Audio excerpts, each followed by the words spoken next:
Bonjour tout le monde, Anthony chez Innovation Leader. Aujourd'hui, je vous donne quelques trucs pour l'installation de votre capteur de vacuum en forêt.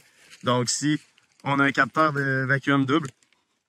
On a le maître ligne R3 qui est à ma gauche ici et on a le R4 qui est à ma droite là-bas. Donc ici, quand on a un capteur double, ce qui est important, c'est que le premier port, c'est vraiment lui de la gauche quand on le regarde le capteur de face. Donc le R3, il est branché dans le port de gauche et le R4, il est branché dans le port de droite. Comment on va le fixer à l'arbre? On a une attache ici. On a choisi un arbre qui n'est pas trop gros en diamètre pour favoriser la dispersion des ondes radio. Mais notre antenne 360 degrés, là, elle fait quand même une très bonne job, même si l'arbre en arrière le cache. On utilise un T-bouchon crochet pour venir mettre de la tension sur le 5-16.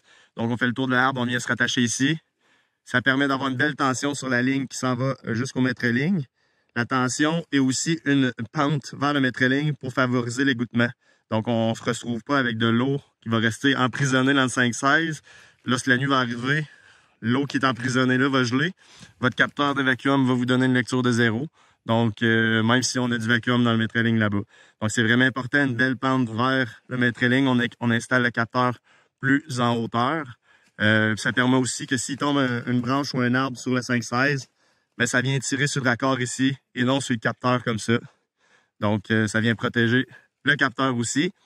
Et un dernier truc, on voit derrière, ici, le client utilise des latérales pour l'ensemble de son érablière. Les latérales sont de couleur bleue. Ben, les lignes latérales qu'on va utiliser pour les capteurs de vacuum, on a changé de couleur, on utilise le vert. Donc, en forêt, c'est facile de voir les lignes qui se rendent au capteur de monitoring. On le voit directement. Donc, voici quelques trucs. Merci.